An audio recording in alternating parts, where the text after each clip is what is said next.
Okay. Okay. We couldn't imagine such a meeting. Okay. It was impossible to prepare. Yeah. So Nice of you. So the first question, your Yes. question was. Yes, my question was, do you think that you would work in the movies when you were a boy? No, like everyone, I was born just before the war. Yes. So the only treat, the only excitement you had, apart from the Germans trying to kill us, was movies. So every week we would go to see 2 or 3 movies when we were young, and you lived in that fantasy world that what you saw in the movies, like America and cowboys, was all true. I learned later when I went to Morocco it was quite total bullshit, but at the time you felt this was the life, you know. And of course, England after the war, or during the war and after, was bombed out, was grey, very poor. So the movies were like a relief, something you could go to another world. Then when I was about 15 years old, I left school. I saw an advert in a paper. Advert? Yes. Yep, okay. Saying they were looking for people to train for the camera department in a studio. So I went for the meeting. I told many lies, but I said how much I love cameras and film. I love going to the movies, but I never had a camera in my life. So I told all the lies about how much I loved, and I wanted to work with cameras all my life, you know, and they believed me. And I started working in the film industry the following week as what they call a clapper boy, which are a camera assistant, you know. So that's the way I started doing commercials. Yes. Which were fairly boring, but I learned very quickly, and I realised it was a really exciting way of making a living. So, and also in those days, you used to make what they called B films, which were very cheap films, black and white, that would go on with the main feature. So you'd have the big film, and very often you'd have a small film to go with it. So I worked on some of those, which were terrible, but you also learnt, you understood about filmmaking. And then I think the first big film I worked on was a film called Night to Remember, which was a Titanic film. Yes. Which was made in England. And that was the first time I saw huge, you know. And I thought, this is very exciting. So that's how I kind of started. The passion of your life. All my life, yes. I wonder if how you lived the technical changes of it, which were very important in such a short period. I learned, yes. I was more someone that worked kind of creatively and instinctively. I learned the technical things because you had to, but I've never been a technical person. In fact, I hate anything technical. So I was quite good at thinking how to make shots work, how to make things exciting. And I worked on Night to Remember, and that's where I met a cinematographer called Jeffrey Unsworth, and I spent the next 20 years with him, and it changed my whole life because, you know, he did films like 2001, and we did Cabaret, with Liza Minnelli, yes. Superman, a war film, A Bridge Too Far. We did many, many films.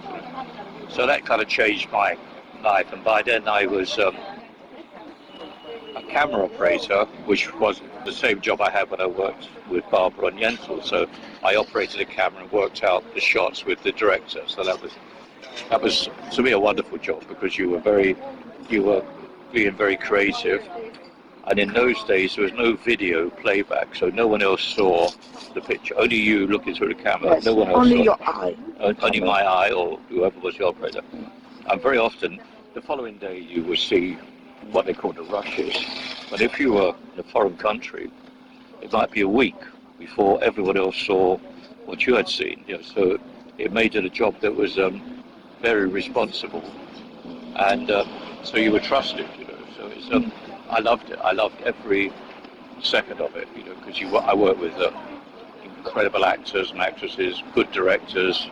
You know, people like Barbra Bob Fosse, Sidney Lumet, Rip Stanley, Donen, Vincent Minnelli, I mean lots of top directors. And funny enough, you often learn more from the bad director than a good director. You know, because sometimes a bad director can teach you more. Can I dare to ask you, who was the easier to work with among the directors? No, easy is not the right word, because people like Barbra and say Bob Fosse on Cabaret, and I work with Rudolf Nureyev. Yes. They are perfectionists, so they're not easy, but they're exciting. Never easy. And it shouldn't be easy. When it's easy, it's crap. Easy is for people who just want to make it simple, don't want to stress themselves out. You know, I hate easy. The only time I work with easy directors is when we're making stupid films. You know, the directors are exciting. I say the ones I mentioned who would do it. They would just want perfection. They want it to be right. And Barbra wanted everything right. She would worry about the furniture in the house, the wallpaper, the lights, every single aspect. She would take interest in, you know. And it used to drive people crazy sometimes, yeah, but I loved it. I thought, you know, she had opinions about everything. Although inwardly, she was a very nervous person, and often full of self-doubt, you know. So she would work out a shot. We'd work out a complicated shot, and then she would say to me, "Oh, if this is too difficult, we'll do something else." And I say, "No, this is what you want, and this is what we're going to do, because it's your dream. We'll put it on the screen, not mine, not his. It's yours, you know." So she has a movie in her head. She had it. It was very precise. It was precise. What she did in the very early days, many years for the film, she made with a little 8mm or 16mm camera with the Bergmans, the composers, and their daughter, and she reenacted a lot of the film. So she had it there, and that was many years ago, before the film. And then when we made the film, we spent 3 weeks rehearsing with Barbra, and no other actors, just Barbra and the camera crew. We didn't even have sets, we just had on the floor lines where the walls were. So we worked out everything that was going to be complicated. We worked out in those 3 weeks. So when we actually, a few weeks later, when everything was built, she was confident in her mind that what she wanted would be possible, you know.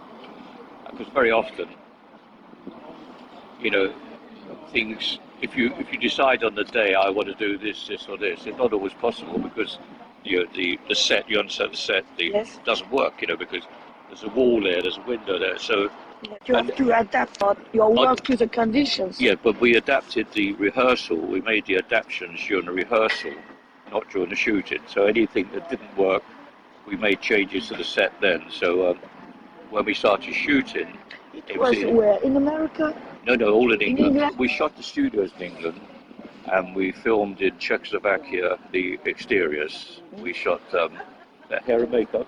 We shot the exteriors in Czechoslovakia. Yes. Which was great. I can't remember the name. It's a very old town, so it's perfect. You know. It looked just great. And in Prague, famous sequence above the Charles The Bridge. Charles Bridge, yes, fantastic. Prague. Yeah. Yes. Yes, that was fantastic. You work with that. Yeah. Oh, yes. It was beautiful. I think it's the first time they'd actually closed the bridge for us, you know, because even there, Barbara's name was very important, you know. So they closed the bridge on a Sunday, so we could shoot with all the extras, and it was great. Did you know her as a singer, as an actress, before working? Oh, I mean, I've seen a lot of her. More of an actress than a singer, you know. I saw all her films. I didn't have a lot of her albums, but when I started working with her, she gave me lots of albums, so I got to know her voice very well. Peter was on a movie in the south of England, in a little hotel. They had no phones in the room, and somebody knocked on his door. Come down for a phone call. I had this thing that the phone call went in my room at 8 o'clock at night, and the voice said, are you Peter Macdonald? I said, yes. She said, did you work on Cabaret? I said, yes. I said, who are you? She said, Barbra Streisand. So I knew it wasn't Barbra Streisand. I knew it was a friend of mine, one of the continuity girls, having fun with me, you know. And she carried on, yeah, Peter, I'm doing this, this film's going to be great, and I really want you, because I love Cabaret. She watched you. But you have to understand, I didn't believe it was her. I believed it was someone pretending to be her. What was your work, Barbara knew when she contacted you? Cabaret, the film Cabaret. Yeah, but I think you're missing the point. I did not believe it was her on the phone. I thought it was someone having fun with me, because this happened before, you know. And after about 5 minutes, I said, okay. I said, you've done very, very well. Who are you? She said, I've told you, I'm Barbra Streisand. And I said, really? She said, yes, really. I said, oh, okay. Sing on a clear day. So she sang on a clear day. I said, So she went. so I said, So you had the I said, obviously you are Barbara. And I said, can we talk tomorrow night? Because I've had a very long day and I'm going out, you have a meal. So she phoned the following day, and I remembered things I'd heard about her. I worked with an actor called Walter Matthau, who hated her. I mean, hated her. On the film we were working on was a lovely American called an actress. And I said, Barbara, you've worked. She said, I don't like her at all, Peter. She said, why'd you ask? I said, well, she's called me about working with her. And she said, she will love working with you, and you will love working with her. She said, I don't like her, but you will get on very well, because you're the same type of people. So the following night when she phoned, I said, I had reservations, I have doubts, because of your reputation of being, you know, oh, that all true. It was her first movie. Yeah. You couldn't know how she would direct. Yeah. We were very honest. I said what I felt. She said what she felt. And then she spoke about her ideas for about an hour, all her concept. So I said, well, I think I'll do the film. I said, but never play the big superstar. You're there to direct. Don't play, prima donna. Well, she hardly ever did. Whenever she did, I reminded her that she promised she wouldn't. So it was, and we had from the very, very beginning, we had a really, really good relationship, you know, because, and luckily I've worked with, I say on Cabaret with Bob Fosse, who was also very, very demanding. So I was used to people, you know, like, which, I mean, Barbara's a one-off, and also some of the scenes on Yentl, you know, the one around the dining table when everything is through moving props and she's singing in her head. And not many people, I mean, I don't know how she did it, because everything had to be so precise. And she's look at him, look at her, and it's all the, and I don't know anyone else could actually could do that, you know. Beautiful. Yeah, no, she's quite incredible. And the Papa, Can You Hear? We were hoping she would sing last night, the Papa, Can You Hear Me? Because I think it's always one of my favourite songs from the film. Yes, one of mine. And the English one of the English newspapers, I think it was the Sun or the Daily Mirror, not a very, you know, said awful things about her. Said that how bad she was on the set, how the crew hated her. So we read this.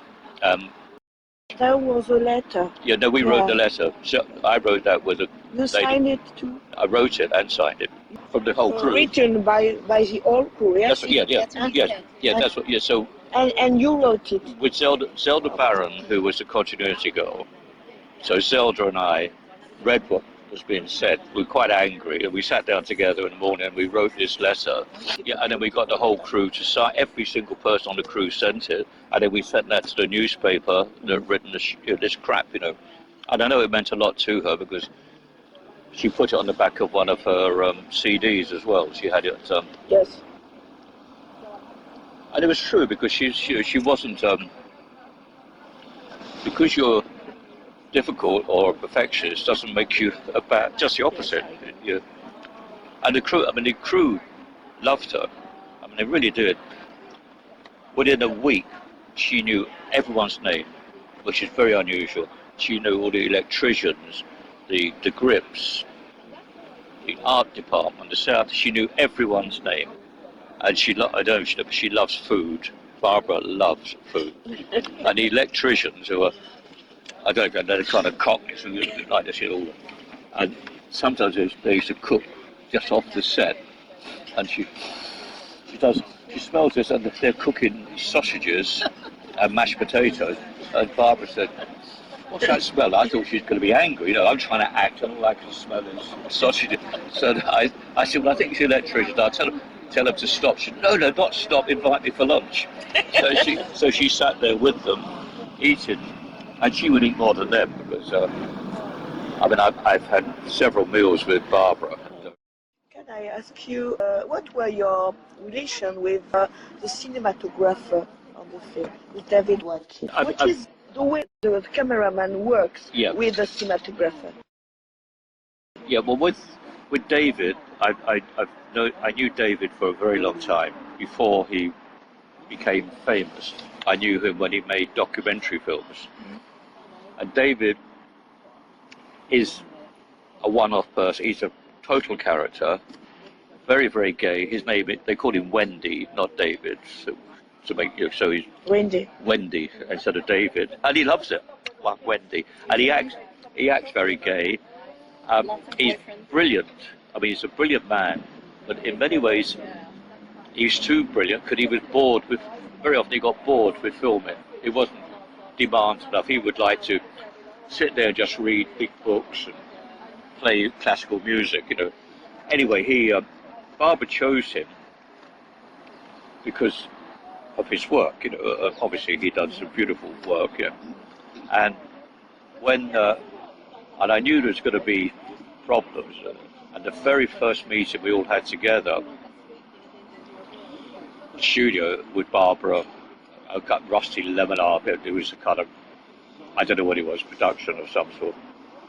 And David, and Barbra said to David, "Well, David, what do you think of the script?" And he said, "Oh, I don't read the script." He said, "Peter does that, he's the clever one." And Barbra, like this. Then she said, "Well, I thought we just lost the film, you know, she's going to find someone else." And she said, "Well, how do you go about photographing me, lighting me, you know, because she's very..." And he said, "Well, no, I light the whole set, and there's always some light in there for you somewhere." So in other words, he said, "Oh, I don't worry about you, I light the room. And if you look around, there's always some light for you." So I suppose it becomes a little bit difficult, yeah? Yeah, so it's totally opposite to what she was...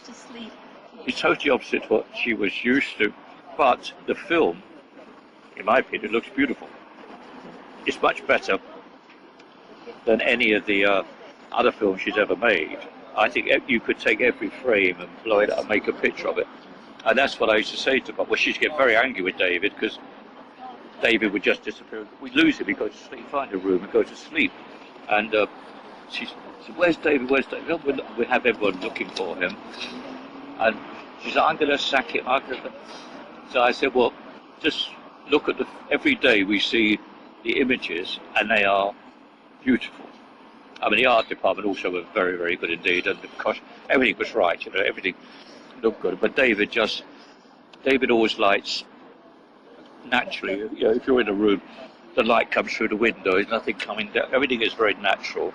And I thought it was perfect. There was one wonderful scene in the yeshiva when she's reading, when she's a student, and David had, this might be difficult, he had what they call a searchlight. So a searchlight is what they had during the war for aiming lights up at planes, so really powerful. And so what you do, you have a big mirror up here and the searchlight on the ground, and it goes into the mirror and comes back through the window. So this huge light hit the back of her head, and she's sitting there like, and then she opens up the book, and of course the light hits the book, and her face becomes, It's religious. and it became quite incredible.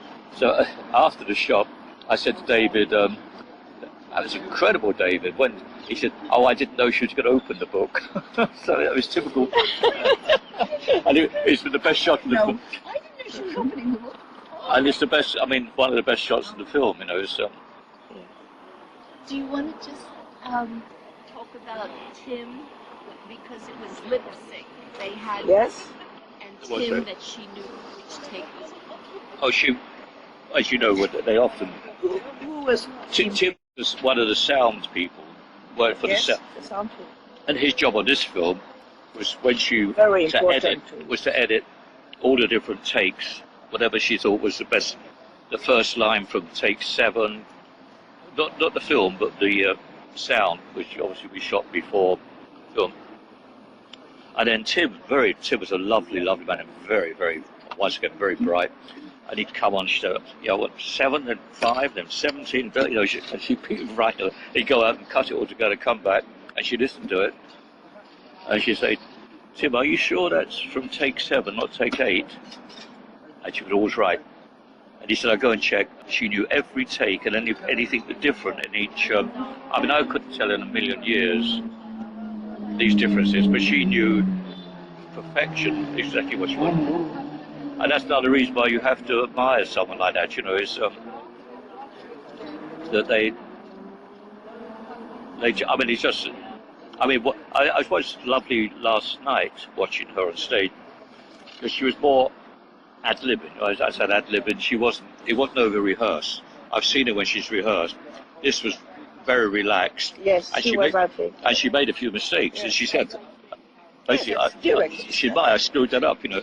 And she's also, I could see, you know, because although we couldn't see her, but we had a big screen there, and I could see, when she came on, I saw her look at the crowd, and knowing her very well, that wasn't acting. She'd never seen a crowd like that before, I'm sure, ever. I wouldn't think so, even in Central Park. Possible, yes. No. And for a moment, I could see whoa, you know. She had glasses. Yes, she took special glasses, perhaps, to see the crowd. Yes. Yes, she's like this. Yeah. Even when she sings, she laughs. But what I like, when things went wrong, she just laughed and make it work. I mean, the very bad thing was the film footage that was out of sync. It was with A Star Is Born. She's talking and it's... They got the film behind her. The words are not matching her lips. Yes. So that was a mistake. Terrible. I mean, yes. If we'd been on the film then, she would have gone crazy. But yes, up she there, was very but relaxed. She looked round, she realised it had gone wrong. She said, it's life. Yeah, and she just carried on. Yeah, which I thought was fantastic. And not many, how many people could do that in front of 56,000 people, you know? It's a screw up, but okay. So, sorry, you won't count them. They used a Luma crane, a French crane, and she said to Peter, what has never been done with this crane before? When we made the film, we always tried to do very interesting camera moves. You know, we had a very good Steadicam operator called Gareth Brown from America, and when we were going to do the end of the film on the boat, you know, taking them to America. Yes. And she said, you know, what haven't people done before, Peter? I said, well, I guess they've never taken a camera crane to sea, you know. Why not? I think it's probably stupid to do it. 2 days later, we're at sea with this wonderful French invention. It's the first time people have made a remote camera on a big, long arm. And so we went to sea to shoot when we had all these extras on board, you know. And we hit a storm, very bad storm. Yes, a storm. And we couldn't film. And the captain said, I have to turn around, I have to go back to Liverpool. But he turned at the wrong time. He turned when the wave was there. So as he turned like that, we were hanging on the crane, looking down into the sea. And all I was hoping, because it's my crew, they really had tied the crane down so he couldn't move. We weren't saving the crane was saving our life. You know? And we got to, and when the boat became level, but several people have been quite badly hurt because they slid across the deck and hit their heads and blood Oh, and yes. stuff. I didn't. You didn't know this? No, that was all before. This was before we actually shot, so we had to go back. It was a risky shot. Well, no, the shot was not risky. The sea was risky, and so we went back to Liverpool. Luckily, we had a lot of Jewish extras, and 2 of them, I think, were doctors. They were men in the 60s, 70s, 80s. So they, patched up people that were. And we arrived at Liverpool. David Watkin. When Yes. we hadn't seen David. Has he gone overboard? And as we arrived at the docks, a cabin door opened. He was asleep in his bunk. He found somewhere to sleep. And he looked, what's that? There's the people there in bandages and hurt. He said, what's wrong? I said, well, we hit a bad wave, David. He said, oh, he said, that's why I fell out of the bed. So the only reason he knew, because he fell out of the bed, he had no idea what had happened. Anyway, the following day, we went to sea, and then we did all the shots which were really lovely, I thought. And it hadn't been done before, because we had this big crane and going swinging round. And she is one of those actresses. She almost sensed, without looking, she could sense where the camera was. And if you were maybe a little bit behind her, where she would just slow down. She always went to make it work. I mean, I've worked with actors. They don't care 2 shits about the camera. You've got to get me in, it's up to you to get me a picture. She needs to be photographed on this side. Left. So when we started rehearsing, she was very insistent, The left side. my left side. And I said, why? And I think it was an old cameraman, Harry Stradlin, American. I said, oh, maybe I can make you look, but all this side. I thought it was total bullshit, but I didn't go any. You said bullshit. Yeah, I didn't think it was. I thought it was. I thought it was an American saying, "Hey, baby, I can do this, make it work," Yes. but all the typical American crap. So we were rehearsing the scene when she goes in the bedroom when Dad is dying in the bed, and she walks up. Now, remember what I told you earlier? We didn't have sets. We just had lines on the floor where the sets were going to be. So I worked out the shop. We track it with her, and as she goes in the room, come behind her and see her. And she came on the set.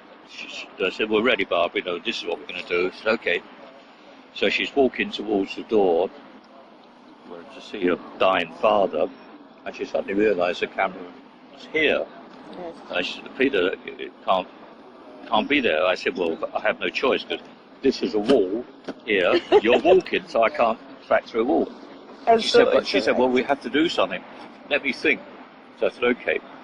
So line up again. Okay, action. Started tracking with her, but she's walking backwards to the door to keep on her left side. And as she gets to the door, she spins round, and I fell off the camera laughing. I said, "What the fuck are you doing?" So she said, "Well, I said, "You're going in the room to see your dead dad." She said, "Well, I could be talking to someone." I said, "Who? The house is empty." I said, "It's much easier. We rebuild the set. When we do the set, when the art, they just put the wall this side and everything."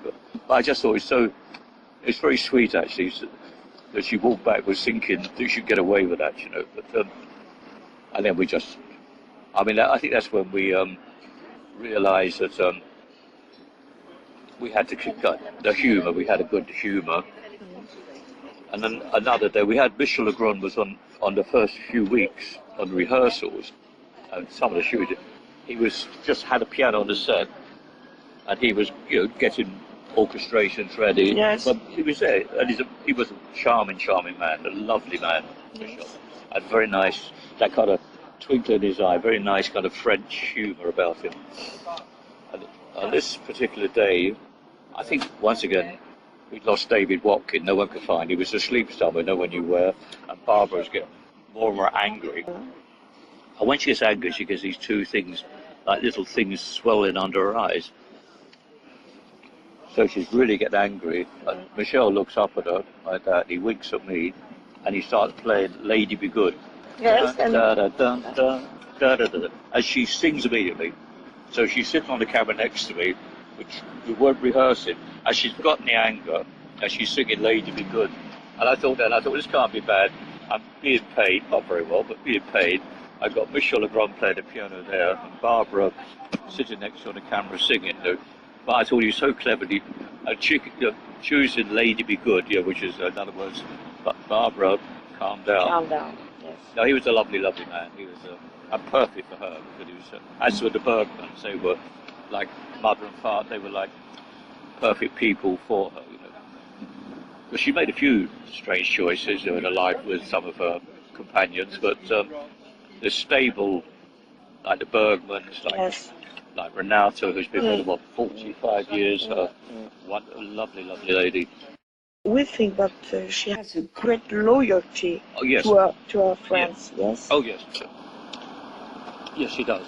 Which is also because a lot of people give you the "Oh, I love you," and next time I'm here, and you never hear another word from them. Yeah, I say she surrounds herself with like people like John Peters, who's totally. I mean, I love John Peters, but he couldn't be more opposite than Barbara. But I guess she likes the excitement of. You didn't work on A Star Is Born. No, I didn't know. Happily. Yeah, I know. I think the last one I thought all the films were good. I thought each one of the films was it 4? I think there were four films. A Star Is Born was made 4 times. Yes. And I thought the last one also was very, very good. I thought it was superb, the last one as well. I liked that a lot. I also liked James Mason and Judy Garland. Yes. I think that was probably... But I think maybe...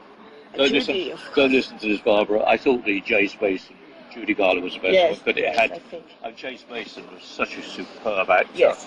Whereas all the others kind of overdid whereas James Mason, I thought was totally believable when he was drunk. But that's it. I mean, so I think John Peters got the credit on the last one, but I think it's only because of if he was on the one with her. I don't think I'd be surprised if he had anything to do with the film, but I really don't know. So. Did you have a new opportunity to work with Barbra on another movie? I did. Yeah, this is a bit dangerous.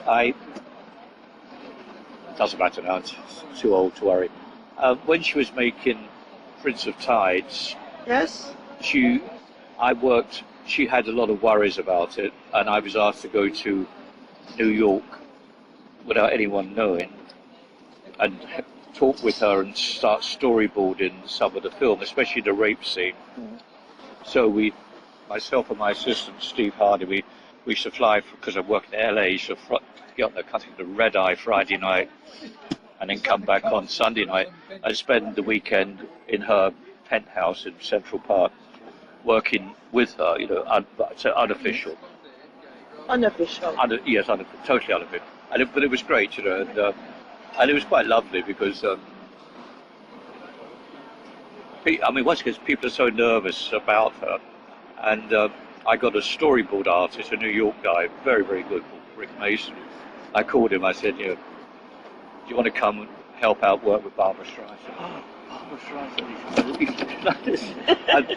And anyway, so I was happy in New York because I love jazz, so I thought this is good. So Friday, I went to the jazz, and about 1 o'clock in the morning I said to Steve, we better go to the hotel now because we've got to meet Barbra at 8 o'clock. So we go to Barbara's penthouse at 8 o'clock, saw Renata. I said, Barbara, she's still in bed. I said, well, get her up. It's ridiculous. I was so angry because I'd left what I liked doing to her. And so she came, I'm sorry, I'm late. She said, I'll go and make... So then Barbara went in the kitchen and started making sandwiches and tea and coffee for her. People wouldn't believe it. So she's there making sandwiches, and we came back. And then we started talking about this scene, which really, really worried her how to do this. Because I don't think Prince of Tides, the book especially, I think it's a wonderful book, but to do it... Wonderful book. To do it properly... Very, I think, difficult to adapt. Yeah. And so we worked out quite a few things. So that was then, and then I was finished my film in America. I went back to England, and then I suddenly had turned. I've got to watch my language now. My phone would go at 1 o'clock in the morning, and it'd be Barbara. Peter? Yes, Barbara. I'm asleep, you know, said, I want to do this shot, and they tell me, they being the camera crew, I can't do it. I wasn't actually I can't do it. It's just, so I shipped a piece of paper. I said, well, you can do it if you do this or that, you know, Yes. bring the camera here. I said, but also, Barbara, I said, you are the producer, the director, and the actress. You can do whatever you fucking want. I said, you are the boss. Yeah, but I don't know, no one says no to you. I said, you are the boss, you know, and you know how to make a film. So she had a fairly unhappy experience on that, but I think it was a good film, but a very difficult book to make. And after that, she was making Mirror Has Two Faces in New York, and I got a call again from the studio. I think I was working for Columbia, and it was Warner Brothers. Anyway, so they lent me to Barbra for a month to go to New York, and because she was very angry about lots of things on the film, and she wanted to sack the cinematographer, and I had to. The situation was I used to go to work early in the morning because I had to go into the trailer, so no one's supposed to know I was there, and I couldn't leave until everyone else had gone home, and then we, once again in the trailer, we'd start storyboarding some of the sequences, and we had the video pictures from the set, you know. But after about 3 weeks, I never saw my hotel, because the time I finished, then you go back to Barbara's place, and then she'd watch every bit of film, because she'd watch the shots again and again and again until she saw exactly what was perfect, you know. But after 3 weeks, I said, Barbara, I can't do this anymore, because it's just too much. It kind of wasn't professional to do what I was doing.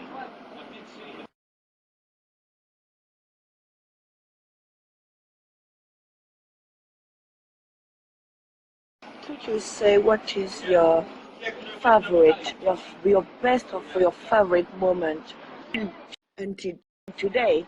Till today, on any film? On the set, on all the movies, yes. On any, Did you say to yourself at one moment, this moment is so special? I think probably Cabaret. Cabaret. Life, especially the last number, Life as a Cabaret. But I thought Liza was so fantastic in that. Fantastic. And when she goes back, and everything is in the eyes. And, Yes. And you come up a big close eye, it's all there, and you're out. You know? And I thought that was. Fosse was a very, very interesting, difficult but interesting director. You know, because he had quite a few, which you missed, drug problems, and I think he was on Benzedrine. So, but I think, and also the producer on Cabaret, the producers hated. They hated the film, didn't dislike it. They hated the film, and they wanted to sack Bobby and Jeff Unsworth, and they said the film would never be shown, never be seen. And so that made it very, very difficult. And then you have to admire Fosse even more, because instead of having producers helping him, they were stabbing him in the back, you know. And the funny thing was, I can't remember what it won. It either 7 or 8 Oscars, and they all got director, cameraman, Liza, Joel Grey, editing, art director, all got Oscars, but it didn't get the best film. Got best director, but not best film. So that meant the producer didn't get an Oscar. So I thought that's fantastic. He didn't look at it. So it seemed like it was justice that this man who was a total arsehole didn't get the, and everyone else did, you know. But even then, when he got the Oscars, he never came up and said, "You know what, I was wrong, and you were right," you know. Yes. So it's So it's but I think that was one of the most emotional. But it was it's such a. It was just that one close-up said everything, you know. When her eyes went like that, when she realised what life was going to be like. So. And I think I said with Barbra, I think. The propaganda you get, I think that number was very, very beautifully touching. So I think the two musical things are. Yes, you like to work on the musical. Oh, I'd love to, yeah. No, I wish I could do more. It's. Barbra has been trying to do Gypsy. Yes. And she talked with you, Peter, about Gypsy, about our project. Yeah, we talked about it. 5, 6, 7 years ago. She had all the first shots in her head. I was having. As Yentl, everything seems to be very precise in her head. Yeah. Yeah. No. She has this vision because, of course, now because with visual effects you can do. When we did Yentl, everything had to be for real. But now, so Barbra and I talked about this. So you could actually start out. What she wanted to do is start out in the streets of Broadway with all the traffic, of the 30s, well, I can't remember what the period now was, 20s or 30s. You could change all the buildings with visual effects, track with her, go into the theatre, track all the way onto the stage. So you could do it. The opening shot could be quite incredible, but for some reason, I don't know what it was. We know. She said on the stage last night. She said, "Not all your dreams." She said on the stage last night, "Not all your dreams come true," and that was Stevenson. I think, yeah, but we can't really. We don't know. Is there a date of retirement when you are a movie man? Or is it the passion and no retirement, never? Well, it depends. I mean, I kind of retired because I didn't know that I could do or wanted to do 12 hours, 6 days a week, 12 hours a day. I mean, so you ask yourself, can you physically work those hours, and still function properly? It depends on the type of film. If you're doing a simple film, then it'd be okay. But if you're doing a film that has lots of action or is climbing up and down hills or that, I wouldn't want to do that because it wouldn't be right for me and it wouldn't be right for. Well, I mean, yes, I still dream about making. I love the whole process. What did you prefer to do? To be the cameraman, the director? I think the director. The producer? What did you prefer? Never producing. I hate it. No, I think directing, and especially if you can get the crew that you know and love. If you get the people you've worked with all, much of your life, and you become like another family. You become a family. So I miss that. I do miss that. But I don't miss the way films are made now because everything now is. A lot of it now is visual effects, so people don't need to do anything perfectly because they say, "Oh, don't worry, we can make it work later. We can fix it in post," as an expression. And I hate that because I was brought up that what you shot, the following day you saw it, and that's what the film is going to be. Not 3 months later when people on computers have spent hours. I mean, I know you have to do a lot of the kind of Marvel films. You can't do it any other way. But when we did the first Superman, we did most of the flying for real, obviously wires, but we didn't have what you have nowadays. So it's much more of a challenge and made it much more interesting. Well, I did a film called A Bridge Too Far, which is a war film set in Holland during the war, and we had like 300 parachutists coming down. We had 300 parachutists. We didn't have 4 and then multiply them. We did it all for real, and it was so much more exciting, and also looked so much better, I think. Anyway. So I don't know about maybe there'll be one more film. I don't know. I don't know. We will see. Madeline said to us on Time Saturday, will tell. your next project, your next movie project. We don't know. It's a secret. We'd like to do it. I'd like to. Well, he's all the time working on people's scripts. Yeah. Today, the shooting of a movie takes how many months? How many hours? Yentl, it was how many months? I can't remember. We went over. I know we went over schedule by 2 weeks, and it was quite.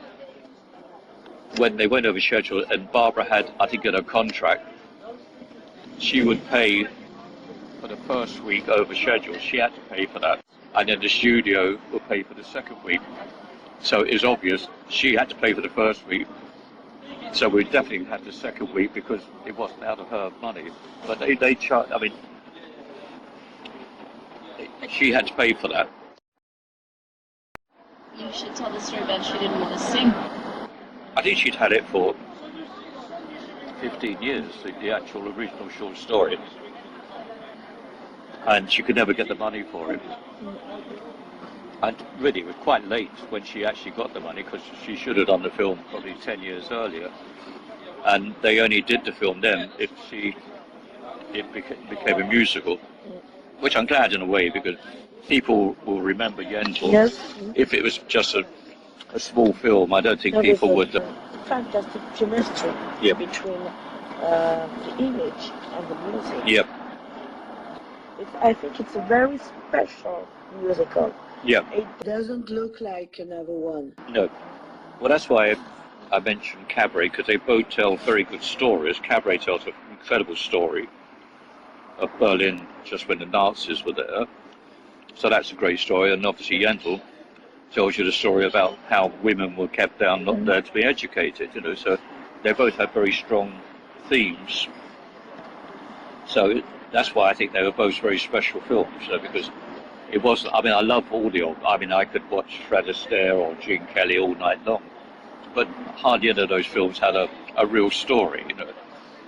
But Cabaret and Yentl had a very positive story to tell, you know, and you told the story very well, but you had the music. In both cases, you had incredible, with Ebb and on Cabaret and the Bergmans on Yentl, you had two teams of very clever lyricists and composers, you know, and the music was fitted in perfectly to the film, you know. Never once did it, I mean, I love the American film, but they sit there and go, I didn't ask you if you prefer British movies or American No, movies. I don't have Or French movies. No, I don't. I mean, I think a good movie is a good movie where it's made in Africa. What were we talking about the nose, the throat?